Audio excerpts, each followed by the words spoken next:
This video will provide instruction in glazing Emax lithium disilicate full contour crowns in one application and firing. The instruments and materials used will include a small flexible tipped mixing instrument, a No. 1 round tack-along brush, and a crown holder, in this case the Avoclar diamond tipped tweezers.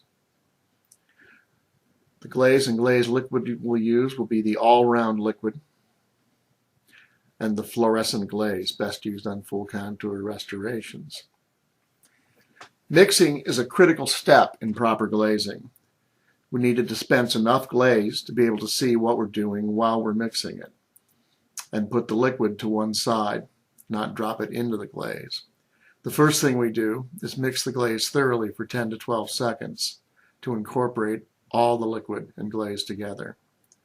If needed, we then dilute by bringing a little liquid over and mixing it thoroughly again for 10 to 12 seconds.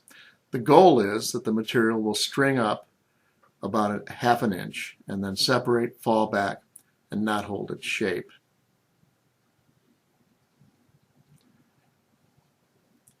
A good comparison can be made with Elmer's household glue. It has roughly the same consistency.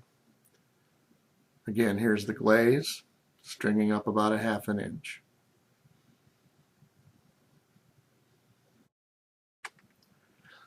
As we dispense the glue adjacent to the glaze, we see that it has a similar viscosity. And in fact, a similar consistency. There are several considerations regarding application. We'll use the No. 1 round tack-along brush and load it with sufficient glaze material to apply to the unit. We want to use the brush more as an instrument, dragging the material across the unit, and not as a brush, pushing down and painting. The difference can be seen on this thumbnail. The lower application has a thin, even, transparent spread. The upper has streaks and areas that are too thin. Now we'll glaze the crown. We make sure the restoration has a clean, unpolished finish and is dry. The surface tension will hold the glaze in place as we apply it. Using the brush as an instrument rather than a paintbrush, we spread the material evenly across the surface of the crown.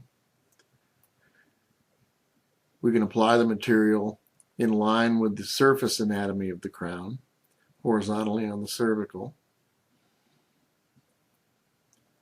and on the middle and incisal 2/3 axially. We're careful to watch out for white hazy spots, which indicate that the glaze is too thick.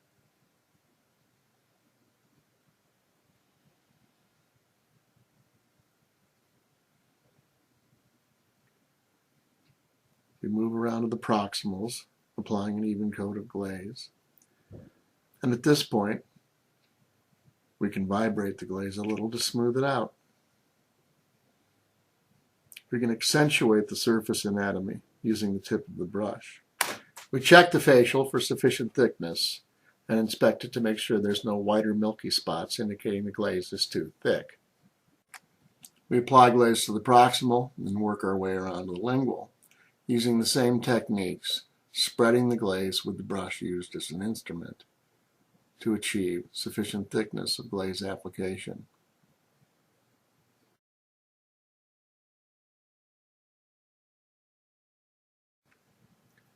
We'll fire the restoration using object fix, a honeycomb tray, and a wire pin, following the manufacturer's recommended temperatures. The fired unit exhibits a lifelike and natural glaze in one firing.